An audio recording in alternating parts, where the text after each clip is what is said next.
Well, hello again, everybody. It's Jeff with Tracy, and we are back talking about how we relate to God, and we've had a good little series here, and we're actually this time going to connect our topic, which is as those who obey God, with a couple of things that have come before this. But let's talk a little bit about obedience in the golf world. Okay. We're really talking about whether we attend to the things that our coach tells us to do, don't Right. we? Yeah.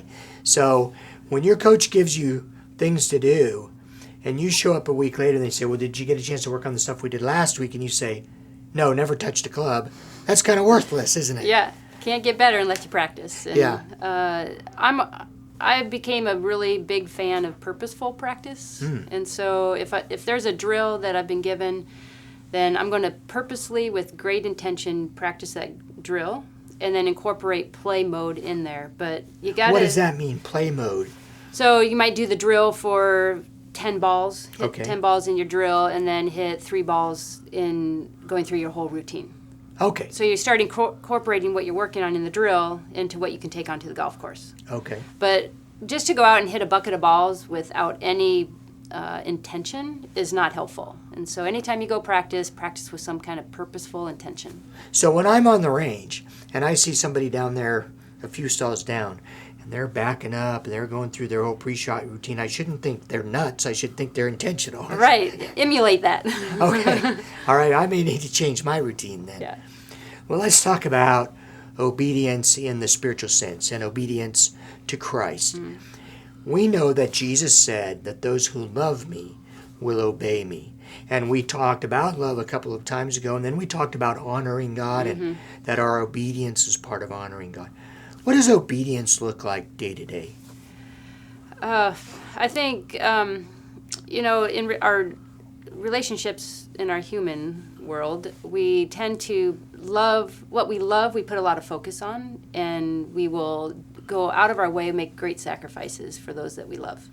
And I think that's the same for God as well. It's like if we love Him and we are pursuing relationship with Him, then we will, out of the outflow of that, start to obey His words and His commands. And that might be to help the poor, the needy, the orphan, or it may be to do an act of kindness.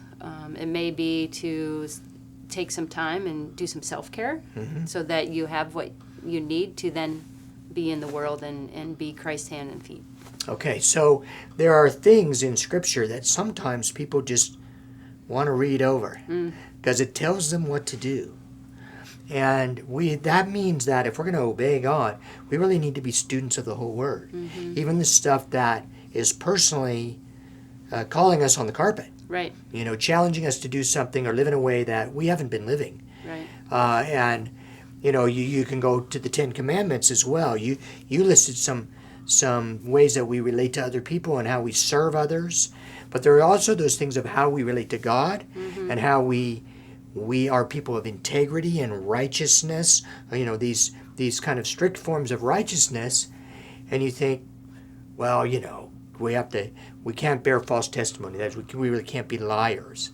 Well, why would God want that of us? Well, if we all lived in a society where everyone was a liar or a cheat, for one thing, sports would fall apart. Right. Because there would be no rules anymore. Yeah. And so God has given us some ways to live, and then He said, you love me if you follow these ways to live, right? Yeah.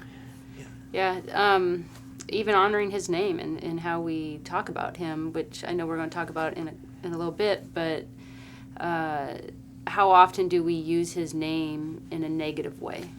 Right. Or in a flippant way. Right. Yeah, we have to be careful about how we treat God's name, so that goes back to honoring Him as well. Yeah. I can only get that if I'm in the Word. I find a lot of people say, well, I like Jesus, I like this story, I like that story.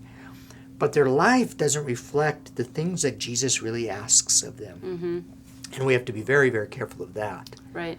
Yeah, I just wrote a devotional recently about embodying the stories of Jesus. Like, do we just know the stories, or are we living the stories out? And so that, for me, is an act of obedience. Yeah.